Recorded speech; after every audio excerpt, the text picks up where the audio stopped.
Hello, मैं अनिल पस्तोर। आज हम आप सभी लोगों के लिए एक नई क्लास लेकर आए हैं for competitive exams, UP TET, C TET, UPSI, लेखपाल and other state exam and central exam. उन सभी के लिए आपको पता है कि हिंदी बहुत ही आवश्यक है।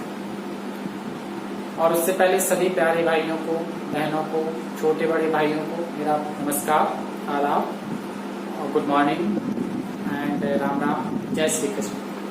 ठीक है, चलिए तो इससे पहले हम क्या करते हैं कि आपको बताया गया है कि किसी भी कॉम्पिटिटिव एग्जाम के लिए हिंदी बहुत आवश्यक है। और हिंदी पढ़ने के लिए आपको हिंदी का इतिहास, वर्णमाला, शब्द विचार, व्याकरण के अंतर्गत बहुत सारी चीजें, एकार्थी, समानार्थी, विलोम शब्द, प्रत्येक शब्द के लिए एक शब्द, शुद्ध अशुद्ध, तत्सम तद्भव, समास, समास विग्रह, संधि, संधि विच्छेद, रस, छंद, अलंकार और बहुत सारी चीजें हमें पढ़नी पड़ती है।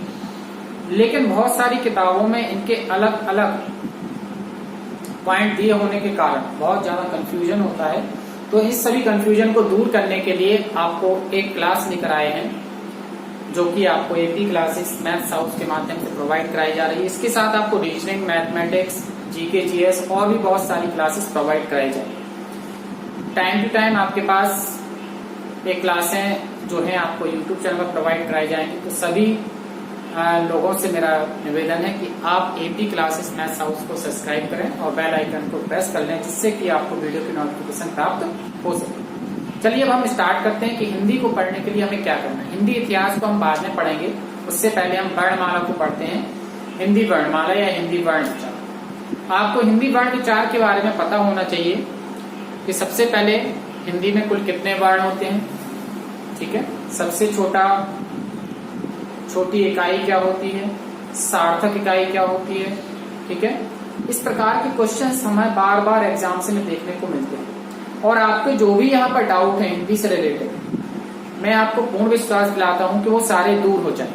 तो आप बहुत अच्छी तरह से हिंदी की क्लास पढ़िएगा और हम टाइम टू टाइम इस क्लास के लिए आपके लिए बहुत सारे क्वेश्चंस की एक श्रृंखला लेकर भी आएंगे, जिसमें आपका टेस्ट भी चलेगा साथ साथ। इस क्लास में जो भी आपको पढ़ाया जाएगा उसके बाद आपका 10 या 20 या 15 क्वेश्चन का एक टेस्ट भी दिया जाएगा। अभी स्टार्टिंग है, हम 1-2 क्लासेस करने के बाद ही टेस्ट को स्टार्ट करेंगे। जैसे वर्ण विचार आपका चैप्टर कंप्लीट होता है तो हम उसका भी टेस्ट लेंगे। साथ साथ हम इसके साथ हम मुहावरे, लोकोक्तियां, ठीक है, और अनेकार्थी शब्द एंड बहुत सारे शब्दों के लिए एक शब्द, इस प्रकार के क्वेश्चंस हम आपके लिए यहाँ पर लेकर आएंगे। और आपको ये क्लास बहुत ही इंटरेस्टिंग होने वाली है, क्योंकि ऐसी चीजें आपको द्वारा नहीं मिलेंगी। चलिए तो स्टार्ट करते हैं। मैं अनिल पस्तोर। वर्ण विचार पढ़ेंगे और वर्ण विचार पढ़ने के लिए सबसे पहले हमें पता होना चाहिए कि भाषा की सबसे छोटी इकाई क्या होती है, वर्ण होती है। भाषा की सबसे छोटी इकाई क्या होती है, वर्ण होती है। अगर आपको क्वेश्चन में वर्ण नहीं दिख रहा है तो फिर आपको टिक कर देना है ध्वनि। ठीक है, वर्ण या ध्वनि होती है। तो भाषा की सबसे छोटी इकाई की अगर बात की जाए तो वो ध्वनि होती है या वर्ण होती है। ठीक है, दूसरा है भाषा की सार्थक इकाई और छोटी इकाई दोनों में अंतर है। सार्थक इकाई हमारे पास क्या है, यहाँ पर वाक्। भाषा की सार्थक इकाई क्या होती है, वाक् होती है। भाषा की सार्थक इकाई क्या हमारे पास, वाक्। ठीक है, कभी कभी क्या होता है कि वर्णों की डेफिनेशन पूछ लेता है, मीन्स वर्णमाला की डेफिनेशन आपसे पूछ लेता है। तो वर्णों के व्यवस्थित समूह को वर्णमाला कहते हैं। किसको, वर्णों के व्यवस्थित समूह को वर्णमाला कहते हैं। वर्णों के व्यवस्थित समूह को वर्णमाला कहते हैं। क्लियर। चलिए, कभी कभी आपसे क्या है, ये भी पूछ लेता है, क्वेश्चन कुछ भी आ सकता है। वर्णमाला मीन्स आपको उससे रिलेटेड क्वेश्चंस आने चाहिए। कोई भी क्वेश्चन हो आपको आना चाहिए। ठीक है, उसका आंसर आपको मिलना चाहिए। तो कभी कभी ये भी पूछ लेता है कि अक्षर से छोटी इकाई क्या है, या अक्षर से बड़ी इकाई क्या है, या शब्द से छोटी इकाई क्या है या शब्द से बड़ी इकाई क्या है। तो इन क्वेश्चंस को कभी कभी पूछा जाता है, ठीक है।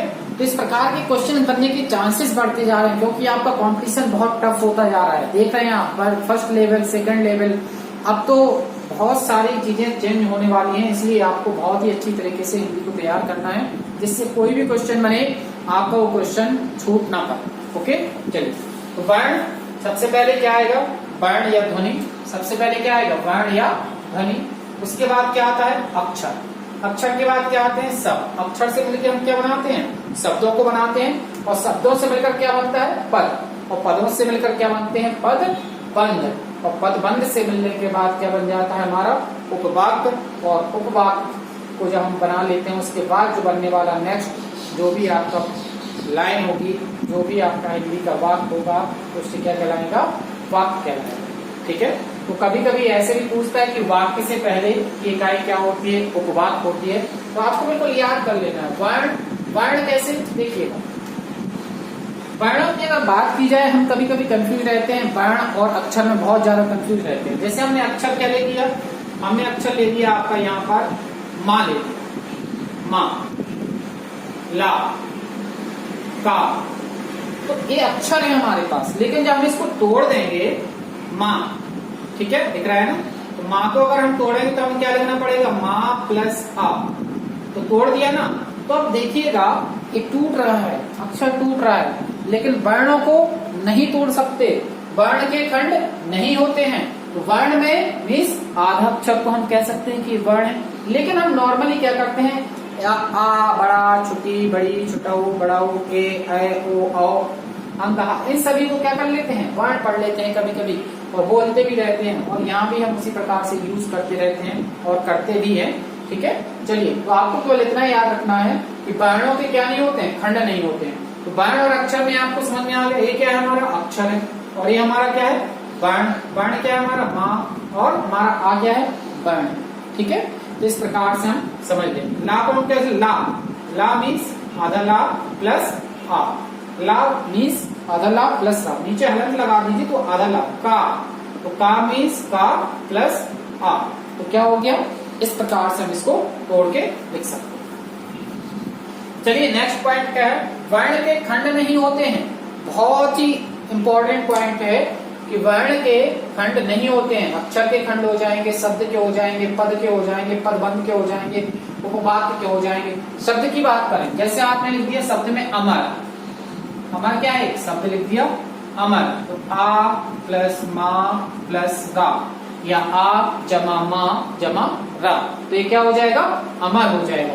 इस प्रकार से आपको समझना है। वर्ण के खंड नहीं होते हैं। अक्षर का अर्थ आचरणशील होता है, जिसका क्षरण ना हो, जिसको क्षरण ना किया जा सके, आचरणशील होता है। अक्षर का अर्थ आचरणशील होते हैं, ठीक है। चलिए, अब कुछ चीजें हैं, बहुत सारी बुक्स हैं, बहुत सारी बुकों के राइटर ने अलग अलग प्रकार से यहाँ पर स्वरों और व्यंजनों को डिफाइन किया है, कुल वर्णों को भी डिफाइन किया है। उनको आप बार बार डाउट होंगे, अगर आप बहुत सारी बुक्स को देखेंगे तो आपके मन में बहुत सारे डाउट्स आएंगे। तो उन डाउट्स को दूर करने के लिए हमने एक छोटे से पॉइंट में 4 बिंदु यहाँ पर लिखे हैं, तो आप उनको विशेष ध्यान दीजिए। देखिए, जब बात हो मूलतः की बात हो रही हो, तो मूलतः उच्चारण के आधार पर हिंदी में कुल वर्ण कितने लिखे जाते हैं, 45। उच्चारण के आधार पर मूलतः, लेकिन मूलतः की बात हो रही है, उच्चारण के आधार पर कुल वर्ण कितने हैं, 45 हैं, जिसमें 10 स्वर और 35 व्यंजन। ये क्वेश्चन कभी नहीं आता, ठीक है। अभी हम बताएंगे आपको स्वर हमेशा कितने लेना है और व्यंजन हमेशा कितने लेना है। लेकिन अगर आपको कभी क्वेश्चन पूछ लिया जाए कि मूलतः उच्चारण के आधार पर कुल वर्ण कितने होते हैं, तो 45 होते हैं। लेकिन उच्चारण के आधार पर कुल कितने वर्ण होते हैं, 47 वर्ण ही होते हैं हिंदी में। उसमें क्या होता है, देखिए मूलतः नहीं है, मूलतः जब हट जाए, केवल उच्चारण के आधार पर कुल 47 वर्ण है, 10 स्वर हैं, 37 व्यंजन, तो 35 से 37। इसमें क्या होगा, 2 आगत व्यंजन जा और फा, यहाँ मुक्ता चिन्ह लगा हुआ है नीचे, जा और फा, इन्हें आगत व्यंजन बोलते हैं। आ, का, खा, चा, फा, ये सब क्या होते हैं, आपके आगत ध्वनियां हैं या अरबी फारसी की ध्वनियां भी हैं। आ, का, खा, गा, जा, फा, आ, का, खा, गा, जा, फा, ठीक है ना, क्लियर। तो यहाँ पर 2 अगर व्यंजन और जुड़ जाते हैं जाओ इस प्रकार से व्यंजनों की संख्या कितनी हो जाती है 37। अब देखिए मूलतः ये किस के आधार पर था, उच्चारण के आधार पर था। अब मूलतः लेखन के आधार पर, किसके आधार पर, लेखन के आधार पर कुल कितने वर्ण होते हैं 52। हमें यही लेकर चलना है, कुल कितने वर्ण होते हैं 52। कुल कितने वर्ण होते हैं 52, जिसमें 13 स्वर, 35 व्यंजन और 4 संयुक्त व्यंजन। लेकिन हम स्वरों की संख्या यहाँ 13 नहीं पढ़ेंगे, यहाँ पर हम स्वरों को कितना पढ़ेंगे, स्वर हमारे कितने होंगे 11 प्लस 2 जो होंगे वो हमारे पास अयोग बाह्य आ जाए। कौन से, अयोग बाह्य। अयोग बाह्य में क्या आ जाता है, अंग और आह। अंग और आह को हम स्वर में नहीं पढ़ते हैं क्योंकि ध्वनियों के रूप में ना तो इसमें स्वर का उच्चारण होता है, ना ही व्यंजन का उच्चारण होता है, तो हम इसे स्वरों में नहीं काउंट करते हैं। ठीक है, तो जब भी स्वरों की संख्या पूछी जाएगी तो हम 11 ही उत्तर लगाएंगे। अगर आंसर शीट में 11 नहीं है तो फिर आप वहां पर 13 पे टिक कर सकते हैं। ठीक है, अगर आप क्वेश्चन पेपर में 11 नहीं है तो फिर हम 13 पर टिक करेंगे। लेकिन विशेष तौर पर अगर स्वरों की संख्या पूछी जाए तो हम 11 लगाएंगे, और व्यंजनों की संख्या पूछी जाए तो हम 33 लगाएंगे, प्लस 33 जो हो गए, और यहाँ पर 2 उच्छिष्ट व्यंजन और जुड़ जाते हैं, अभी हम आगे पढ़ेंगे तो उसके आधार पर 35 हो जाती है। तो व्यंजनों की संख्या हम 33 नहीं लगाएंगे, वहां पर हम व्यंजनों की संख्या 33 लगाएंगे। ठीक है, तो देखिएगा इस प्रकार से लेखन के आधार पर हिंदी में कुल वर्णों की संख्या कितनी होती है 55। कभी कभी पूछ लेता है कुल वर्णों की संख्या, कुल वर्णों की संख्या कितनी होती है 55 होती है। कितनी होती है 55। क्लियर, तो यहाँ तक आपको क्लियर हो गया होगा। तो भाषा की सबसे छोटी इकाई क्या थी, वर्ण थी। भाषा की सार्थक इकाई क्या है, वाक्य है। वर्णों के व्यवस्थित समूह को क्या कहते हैं, वर्णमाला कहते हैं। क्वेश्चन आया है आपका कि वर्णमाला किसे कहते हैं, तो वर्णमाला क्या होती है, वर्णों के व्यवस्थित समूह को वर्णमाला कहते हैं। सबसे छोटा इकाई क्या है, वर्ण या ध्वनि, फिर उससे बड़ा अक्षर, फिर शब्द, फिर पद, फिर पदबंध, फिर उपवाक और बाद में वाक्य। ये सभी और आपको याद रखना है। वर्ण के खंड नहीं होते हैं, अक्षर का अर्थ आचरणशील होता है।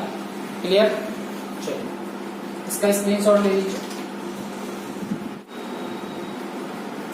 चलिए तो हम व्यंजनों को, हम पूरे वर्णमाला के जो भेद हैं उनको डिफाइन करते हैं। इसके आगे वर्णमाला के लिए देखो, वर्णमाला के भेद क्या है। सबसे पहले तो आपको कुल वर्णों की संख्या पता है। कुल वर्ण हमारे पास कितने होते हैं 52। तो वर्ण के जो भेद हम उसको 2 भागों में बांटा गया है, एक तो स्वर और दूसरा व्यंजन। नॉर्मली जब भी हमसे पूछा जाता है कि स्वर कितने हमारे पास, तो स्वरों को हम बोलते थे 11 और व्यंजन कितने हमारे पास 33। ठीक है, क्लियर, इस प्रकार से बोला जाता है। चलिए अब इसके अलावा और भी देखिएगा। इसके बाद हम देखते हैं कुल वर्ण हमारे पास कितने हैं 52। इसमें से स्वर कितने हैं 11, सभी जानते हैं। आ, बड़ा आ, ई, बड़ी ई, और इसके बाद छोटा ऊ और बड़ा ऊ, इसी ए, आई, ओ एंड ऑ। इनको हम किसमें काउंट करते हैं, स्वरों में काउंट करते हैं। 1 2 3 4 5 6 7 8 9 10 11 हो गए हैं 11। ओके, व्यंजन आपको पता है। ऊष्म व्यंजन की जब आपसे बात की जाती है, ऊष्म व्यंजन की जब आपसे बात की जाती है तो ऊष्म व्यंजन 4 होते हैं, शा, शा और सा। ठीक है, शा, शा, शा, सा एंड हा, ये आपके ऊष्म व्यंजन। अंतस्थ व्यंजन में आप जानते हैं या, रा, ला और ला। अब ये मैंने पढ़ेंगे ठीक से। संयुक्त व्यंजन आप लोग जानते हैं, छा, छा, रा, क्या,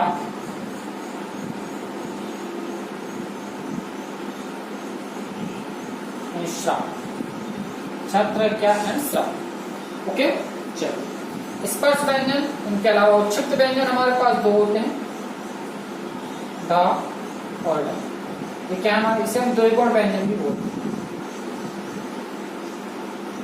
इन्हें हम और क्या कहते हैं, द्विगुण व्यंजन भी कहते हैं। अयोग बाह्य में केवल 2 ही आते हैं, एक तो अंग और दूसरा आ। मूल स्वर आपका देखो, आ, ई, ऊ एंड इश। संधि स्वर आपके साथ, बड़ा, बड़ी, बड़ाऊ, ए, आई, ओ, औ। तो इस प्रकार से आपको ये पता होना चाहिए कुल वर्ण कितने हैं हमारे पास 52, कुल वर्णों की संख्या हमारे पास 52 है। ठीक है, स्वर कितने होते हैं 11, आपको पता चल गया, इसमें आपको इसको और याद करना अधिक हो। और व्यंजन कितने होते हैं 33, उस व्यंजन कितने हैं 4, सा, शा, शा और हा। अंतस्थ कितने हैं 4, या, रा, ला, वा। संयुक्त व्यंजन कितने होते हैं 4, छा, टा, क्या और सा।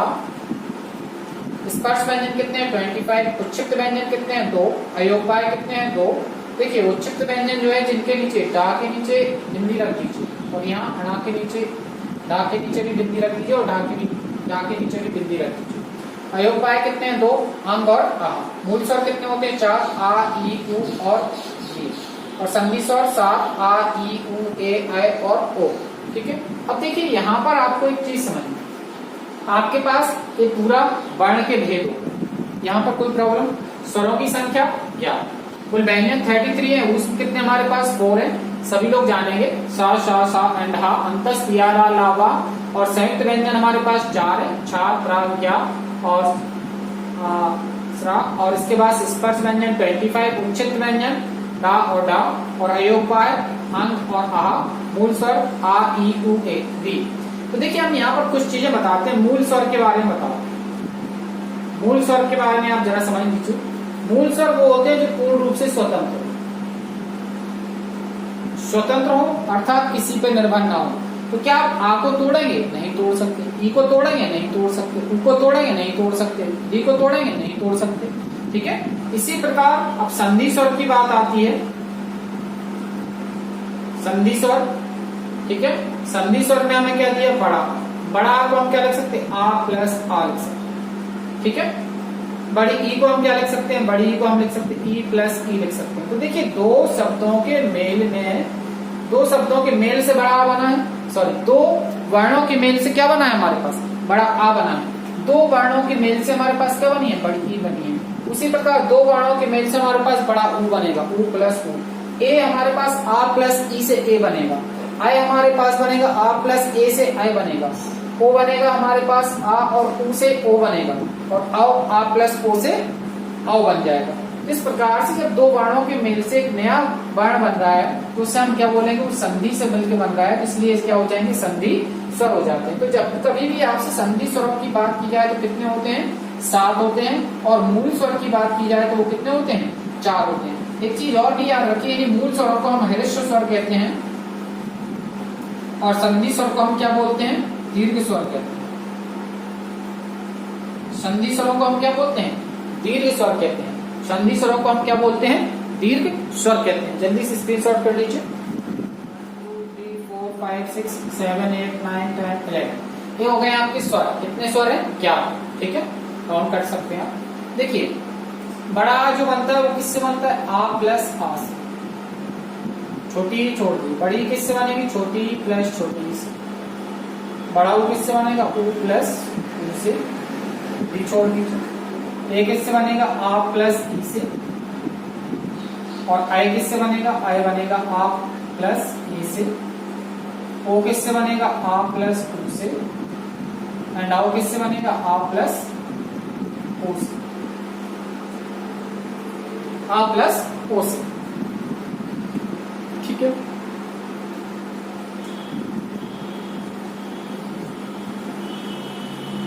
इतना क्लियर है। चलिए, तो जो आपको देखिए जो ब्रेक नहीं हुए, जो टूटे नहीं है वर्ण आ ई और ऊ और इस, इन सभी को आप क्या बोल देंगे, ये जो हमारे वर्ण हैं ये वर्ण हमारे क्या कहलाएंगे, ये सभी वर्ण जो है हमारे क्या कहलाएंगे, ये कहलाएंगे मूल स्वर। कितने होते हैं मूल स्वर हमारे पास 4। ये भी क्या हमारा ये भी मूल स्वर, ये भी क्या है हमारा मूल स्वर। कोई प्रॉब्लम?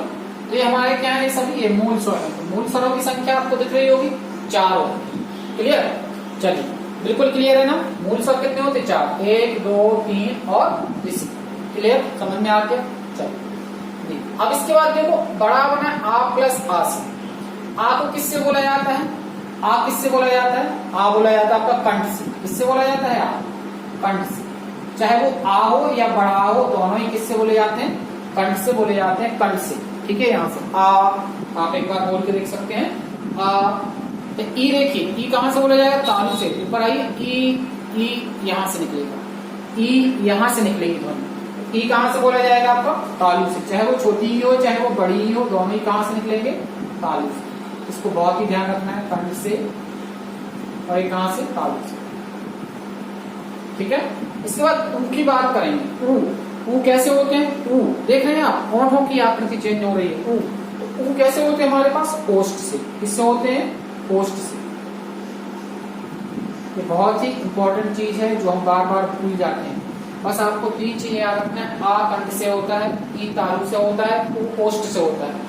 अब जब हम यहाँ पर आएंगे, ए और ऐ की बात करेंगे, ए और ऐ की बात करेंगे तो इसको देखेंगे, ए और ऐ की बात करेंगे तो यहाँ बहुत ही इंपॉर्टेंट नोट है, हम हमेशा भूल जाते हैं ए और ऐ में। देखिए, ए आ किससे बनता है? आ का उच्चारण स्थान क्या है? कंठ। आ का उच्चारण स्थान क्या है? कंठ। प्लस ई का उच्चारण स्थान क्या है? तालु। क्या है? तालु। तो कंठ तालव लिख सकते हैं या कंठ तालु। ए और ऐ दोनों ही, ए और ऐ किससे बनेंगे? वो कंठ और तालु, या कंठ तालव बोलते हैं उनको। क्या बोलेंगे हम? कंठ तालव। क्लियर? समझ में आ गया? बिल्कुल सिंपल है। ए और ऐ क्या कहलाएंगे? कंठ तालु कहलाएंगे। बहुत ज्यादा पूछा जाता है क्वेश्चन कि निम्नलिखित में से ए और ऐ के उच्चारण स्थान है, तो आपको लिख देना कंठ और तालु। इसी प्रकार इन दोनों पर आइए, ये हम बार बार भूल जाते हैं कि इन अक्षरों में कौन सा इस प्रकार का होता है, तो आपको बिल्कुल ध्यान रखना है। आ किससे होता है? कंठ से। प्लस ऊ किससे होता है? ओष्ठ से। किससे होता है? ओष्ठ से। तो ये क्या होता है? कंठोष्ठ। क्या हो जाता है? कंठोष्ठ। तो ओ और औ दोनों ही क्या कहलाते हैं? कंठोष्ठ कहलाते हैं। उच्चारण के आधार पर हम ए और ऐ को बोलते हैं कंठ तालु, और ओ और औ को क्या बोलते हैं? कंठोष्ठ बोलते हैं। क्या बोलते हैं? कंठोष्ठ बोलते हैं। जल्दी से स्क्रीनशॉट लीजिए, बहुत ही इंपॉर्टेंट है आपके लिए, क्योंकि यहाँ पर क्या होता है, हमेशा ए और ऐ को उच्चारण स्थान भूल जाते हैं। तो किस प्रकार से याद रखना है? आ किससे बोलते हैं? सबसे पहले ए किससे बनता है? आ प्लस ई से बनता है। आ का उच्चारण स्थान क्या है? कंठ, और ई का उच्चारण स्थान क्या है? यहाँ पर तालु है, चाहे वो बड़ी ही हो या छोटी ही हो। इसलिए हमारे पास ए और ऐ दोनों के उच्चारण स्थान क्या होंगे? कंठ तालु, और ओ और औ के उच्चारण स्थान क्या होंगे? कंठोष्ठ होंगे। और ई का उच्चारण स्थान क्या होता है? तालु होता है। ऊ का क्या होता है? ओष्ठ। ठीक है, और आ और ई का, आ और आ का उच्चारण स्थान क्या होता है? कंठ होता है। क्लियर? जल्दी से स्क्रीनशॉट कर लीजिए।